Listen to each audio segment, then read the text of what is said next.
ఆదికాండము 9వ అధ్యాయము. మరియు దేవుడు నోవహును అతని కుమారులను ఆశీర్వదించి, మీరు ఫలించి అభివృద్ధి పొంది భూమిని నింపుడి.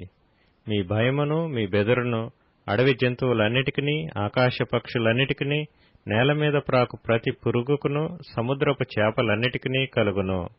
అవి మీ చేతికి అప్పగింపబడి ఉన్నవి. ప్రాణము గల సమస్త చరములు మీకు ఆహారమగును. పచ్చని కూర మొక్కలనిచ్చినట్లు వాటిని మీకిచ్చియున్నాను. అయినను మాంసమును దాని రక్తముతో మీరు తినకూడదు. రక్తమే దాని ప్రాణము. మరియు మీకు ప్రాణమైన మీ రక్తమును గూర్చి విచారణ చేయుదును. దాని గూర్చి ప్రతి జంతువును, నరులను విచారణ చేయుదును. ప్రతి నరుని ప్రాణమును గూర్చి వాని సహోదరుని విచారణ చేయుదును. నరుని రక్తము చిందించు వాని రక్తము నరుని వలననే చిందింపబడును. ఏలయనగా దేవుడు తన స్వరూపమందు నరుని చేసెను. మీరు ఫలించి అభివృద్ధి నొందుడి. మీరు భూమి మీద సమృద్ధిగా సంతానము కని విస్తరించుడని వారితో చెప్పెను.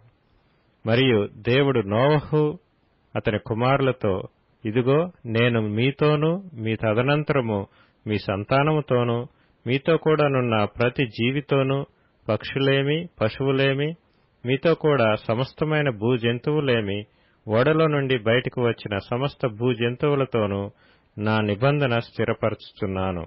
నేను మీతో నా నిబంధన స్థిరపరచుదును. సమస్త శరీరులు ప్రవాహ జలముల వలన ఇకను లయపరచబడరు. భూమిని నాశనం చేయుటకు ఇకను జల ప్రవాహము కలగదని పలికెను. మరియు దేవుడు నాకును మీకును మీతో కూడానున్న సమస్త జీవరాశులకును మధ్య నేను తరతరములకు ఏర్పరచుచున్న నిబంధనకు గుర్తు ఇదే. మేఘములో నా ధనుస్సును ఉంచితిని. అది నాకును భూమికిని మధ్య నిబంధనకు గుర్తుగా నుండును. భూమిపైకి నేను మేఘమును రప్పించినప్పుడు ఆ ధనస్సులో మేఘము కనబడును. అప్పుడు నాకును మీకును సమస్త జీవరాశులకును మధ్యనున్న నా నిబంధన జ్ఞాపకము చేసుకొందును. గనుక సమస్త శరీరులను నాశనము చేయుటకు అలాగు ప్రవాహముగా నీళ్లు రావు. ఆ ధనస్సు మేఘములో నుండును. నేను దాని చూచి దేవునికిని భూమి మీదనున్న సమస్త శరీరులలో ప్రాణము గల ప్రతి దానికిని మధ్యనున్న నిత్య నిబంధనను జ్ఞాపకం చేసుకొందునెను. మరియు దేవుడు నాకును భూమి మీదనున్న సమస్త శరీరులకును మధ్య నేను స్థిరపరచిన నిబంధనకు గుర్తు ఇదే అని నోవహుతో చెప్పెను. ఓడలో నుండి వచ్చిన నోవహు కుమారులు షేము, హాము, యాపెతను వారు. హాము కనానుకు తండ్రి. ఈ ముగ్గురు నోవహు కుమారులు. వీరి సంతానము భూమి అందంతటా వ్యాపించెను. నోవహు వ్యవసాయము చేయనారంభించి ద్రాక్ష తోట వేసెను. పిమ్మట ద్రాక్షారసము త్రాగి మత్తుడై తన గుడారములో వస్త్రహీనుడుగా నుండెను. అప్పుడు కనానుకు తండ్రి అయిన హాము తన తండ్రి వస్త్రహీనుడై ఉండుట చూచి బయటనున్న తన ఇద్దరు సహోదరులకు ఆ సంగతి తెలిపెను.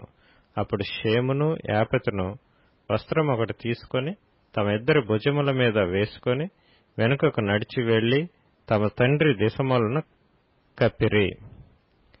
వారి ముఖములు వెనుకతట్టు ఉండుట వలన తమ తండ్రి దిశములను చూడలేదు. అప్పుడు నోవహు మత్తు నుండి మేలుకొని తన చిన్న కుమారుడు చేసిన దాన్ని తెలుసుకొని కనాను శపింపబడినవాడై తన సహోదరులకు దాసానుదాసుడగును అనెను. మరియు షేము దేవుడైన యెహోవా స్తుతింపబడునుగాక. కనాను అతనికి దాసుడగును. దేవుడు యాపెతును విశాలపరచును. అతడు షేము గుడారములలో నివసించును. అతనికి కనాను దాసుడగును అనెను. ఆ జలప్రవాహము గతించిన తరువాత నోవహు 350 ఏండ్లు బ్రతికెను. నోవహు బ్రతికిన దినములన్నీయు 950 ఏండ్లు. అప్పుడతడు మృతి పొందెను.